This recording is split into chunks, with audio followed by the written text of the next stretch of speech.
Introducing today on Classical Conversations, the album Player One, which is a special shout out from violinist Ray Chen to Gen X, millennials, and anyone who grew up with or even is now discovering the fantastical realms of video games, and television, and film music.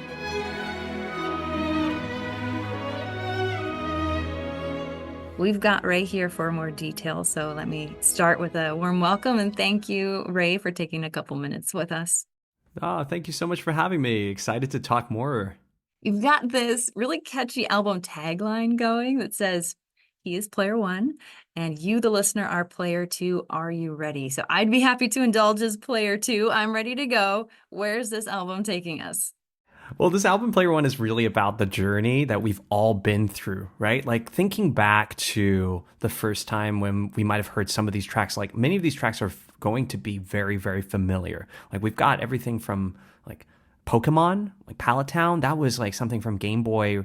The first color. That's why they went with Game Boy, like Pokemon Red. And this one's like Pallet Town, the original town that you grow up in where you get to choose three Pokemon. So if you're a Pokemon fan, you'll definitely love that. To everything on other tracks to Romantic Flight from How to Train Your Dragon. There's a lot of nostalgia, right? That goes through that all the way, of course, back to Corn Gold, tracing back to the original soundtrack, film composer, who's the first composer, brought the traditions of Europe over to Hollywood, to LA, and before him was the silent film era, and then went ahead and started this whole tradition that later influenced all of these different composers of different scoring genres.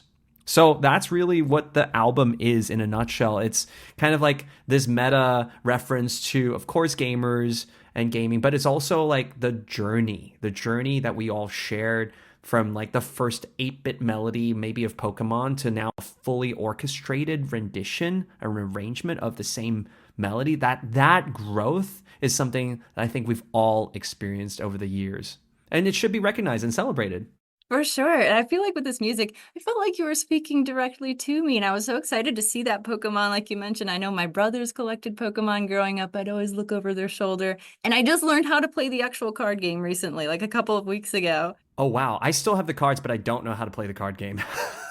It's fun. But let's talk about the instrument that you were playing on was one formerly owned by Jascha Heifetz. That's right. It's a 1714, made in 1714 Stradivarius.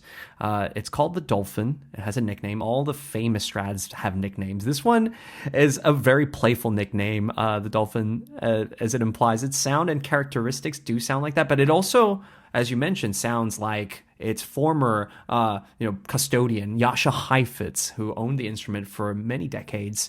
To this day, I'm like, whenever I pick up the instrument and play it, it's always this like, wow, this sounds really similar to Heifetz. I wonder if it was because Heifetz shaped the instrument to sound like him, or if the instrument was already like this and that's what attracted Heifetz in the first place. It's one of those chicken and egg, like fun questions that always goes through my mind. But yeah, it's really a wonderful instrument to play. Heifetz himself championed Korngold's music and Korngold's violin concerto a lot. They knew each other. And so playing this piece, recording it on this instrument was quite special indeed. Yeah, almost feels like it's coming full circle in a way to have you performing on that instrument for that particular piece of music. Absolutely. Yeah, almost full circle. And I all the notes are already there in the instrument. I can't really have any excuses now.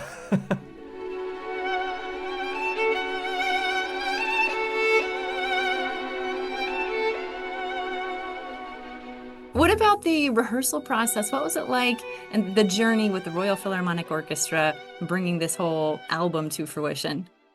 Well, the journey with the orchestra, Royal Philharmonic Orchestra of London, it was so, I can say, fantastic and professional. They're like music mercenaries, those guys. They're so good at just showing up. Everything's already perfect. Like anything can be just shaped. I mean, technically perfect. The rest is all like, where would you like to go with this? What would you like to do? And that was kind of a conversation that I had with the conductor, Cristian Macelaru. And he's this, we've been longtime friends. And he's also the chief conductor over at Cincinnati, as well as Orchestra National de France. He's got a lot of different orchestras around the world, an incredible guy. And, it was fun because he's played video games too in the past, but his kids now, he kind of like refrained from like letting them play too much video games. So of course, being the good uncle that I am, and it was like close to Christmas, I was like, hey, you know what? I'm getting you guys a special gift. So I bought them a Nintendo Switch for him and his kids to play together. So that was like something really fun as well, that, you know, you can, and I got to be the good guy, but also kind of the bad guy too. But yeah, it was really fun to work with him on this, and as well as the orchestra.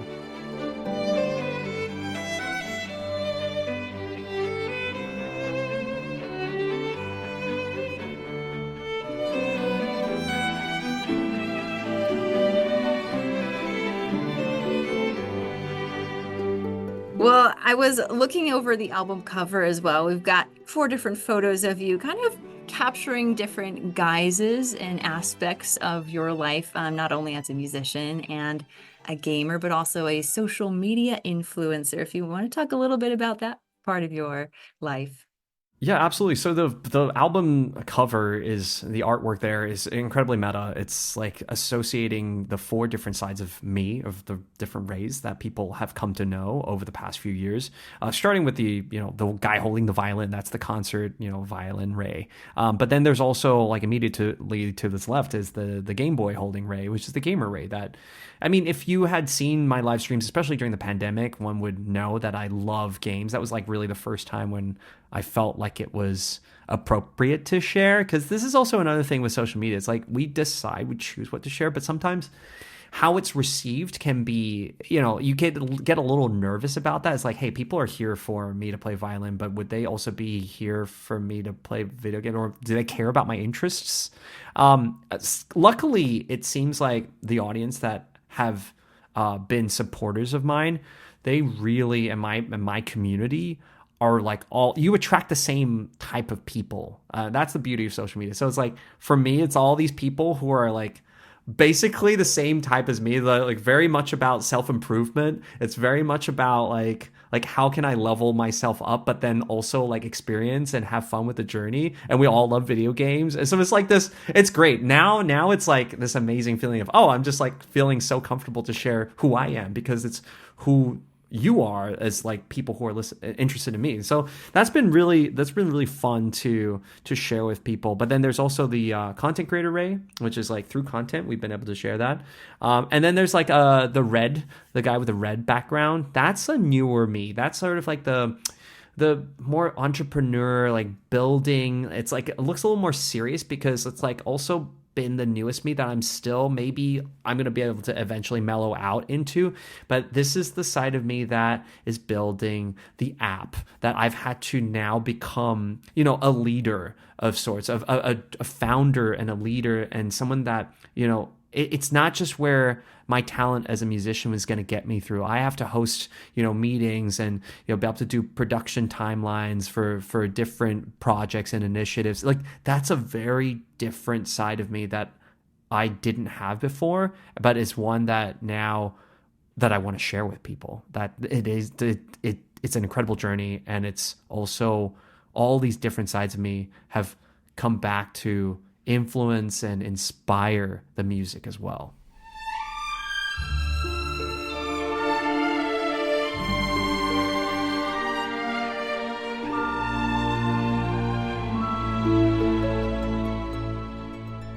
The app is called Tonic, a Tonic Music practice app. It's this. The idea is that musicians, we need to practice. We're all part of this musical journey. We start with lessons. We then go into practice. Goodbye, see you next week. But then during that practice, and we're all practicing for this like performance that's going to happen, right? That's like not really like most people have access to, but it's going to happen eventually. We tell ourselves. But then the practicing is very lonely. It's very isolating. We're usually by ourselves. I was lucky enough to grow up with my mom listening to me practice, but most people don't, right? Especially if you're an adult and you're just like you're learning, and you just want to like get through that, but you want to become better. But that is still a little bit inaccessible. So the idea is that just like how music listening has become part of your lifestyle, like everyone can access like different playlists, different types of music. The idea is that we eventually get to a world where music playing also people can participate and have open access to at any given time. So we're working on building this ecosystem, starting with practice, the most isolating, loneliest, most difficult thing to get through, and then working our way through all the different aspects of that musical journey. That's why tonic, being the first note of the scale, is the home of your musical journey. And sometimes they say that taking the first step is the hardest, right? It is. It's definitely the most difficult. Luckily, though, it is. We make it as easy as possible. We gamify it. We make it social and fun. We also make it free too. So there is that, like, you can download it for free and use it for free. It's it's been, people have told us that their kids who didn't like to practice before now practice. They have like 300-day streaks because we have practice streaks too. It's a little bit like Duolingo. It's a little bit like knowing that others are out there going to a music gym, like, are there practicing as well. You get to meet them. You get to listen to them practice, listen to them share something that's usually something very vulnerable. I mean, usually the first thought is like, why would I share my practice? But then it's like, also like, wait, aren't you going to eventually play this in front of people? Wouldn't it make sense to practice in front of people too? And so then there's like people like, oh yeah, that does make sense. And that has helped a lot of people with performance anxiety. I really appreciate, how genuine the intent is, and just how your pursuit of accessibility for music. And especially, I feel like this album player one is a great way for listeners to, I guess, cross that bridge between film music and video game music in the classical realm as well, which doesn't always, or hasn't always been considered to include that kind of music. What are some of the similarities you find between the video game music and the classics versus some of the unique aspects of it that we wouldn't find elsewhere? Well, I think this begs the question is like, what is classical music, right? Is it any type of music that is played by classical musicians? And I think that, like, maybe with a small amount of adjustment, it kind of is. Because if you think back to it, like Tchaikovsky or Bartok, they're taking folk music, right? Music of the people, and then they're rearranging it, recomposing it, putting it into this format of the orchestra, right? The orchestra, and into the format of the concert hall, which is, these two are kind of the frameworks of what makes something classical music, in my opinion. And so you see that happening with the orchestras too now. Like, they're putting on film nights. They're putting on all these different, like, Star Wars nights or Harry Potter nights, and they're very, very popular. And I think that they're a great entry point for people who might be considering, they might not know much about, have never stepped in the concert hall, but then they're like, okay, this could be something that could then, hey, if you like this, you could lead to, Beethoven's Fifth Symphony. And then there's all these Vivaldi Four Seasons, right? There's all these like cool like gateways, these entry points. And for me as an artist, I consider myself someone who loves exploring this section because, and I'll tell you why. It's because you get to meet the most different types of people. Like, there are so many different types of people with different experiences in life. And for me, that's honestly what makes me tick. Like, I love learning about people. People, like, it's just through music that I get to meet all these people. And music happens to be something I'm good at. But, like, that's the most fascinating thing for me. It's not how I feel about the music. It's about how this makes different people feel maybe the same way or a different way. And then, like, gathering all those thoughts and then inspiring, like, what comes out next. That's what's really cool about, I think, people, that they're so different, and yet certain things everyone just likes. Most people like the same thing. Of course, you can't please everyone, but that's also in itself a fascinating concept. Why does someone not like something? Is it because they truly don't like it, or have they engineered themselves not to like it? And so, there's a bit of psychology that I love going down. Yeah. Well, you talked about the album cover being meta. I feel like the whole thought process, that's kind of meta in itself.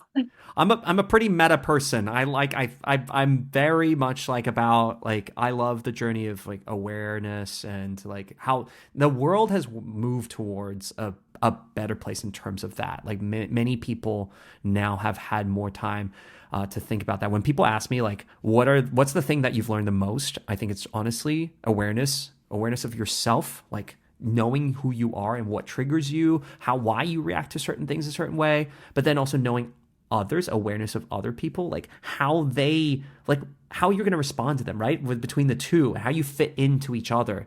And then finally, the awareness of like, for me especially, like the impact that you make, right? And then like, that was also another thing that I came to realize, like, oh, well, if I have a choice in that, which I do want to have a choice in that, then I want to always be impacting the environment and things and people in a positive manner. I want to be a net positive. I don't want to take more than I give. And so that was a decision that I came to during the pandemic. And that's how I measure my success now. It's like with every single thing, it's just a realization that, yeah, I could positively impact people through playing to a concert hall of people, but I could also do that through making a video that helps them, right? Or like creating a platform like Tonic. So these are the sorts of realizations that came to me in kind of like the past few years.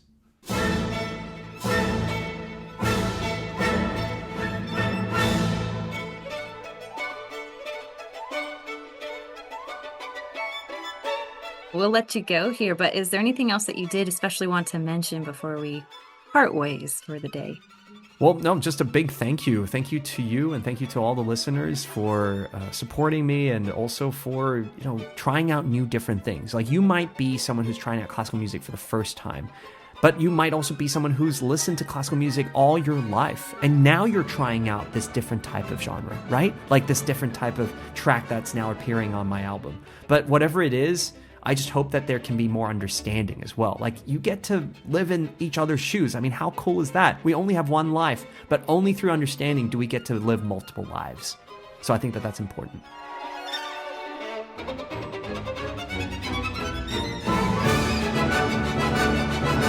I've been speaking with Ray Chen about his album Player One, recorded with the Royal Philharmonic Orchestra, and you can join Ray as Player Two as soon as the release date, October 18th, 2024. Thank you so much, Ray. Thank you.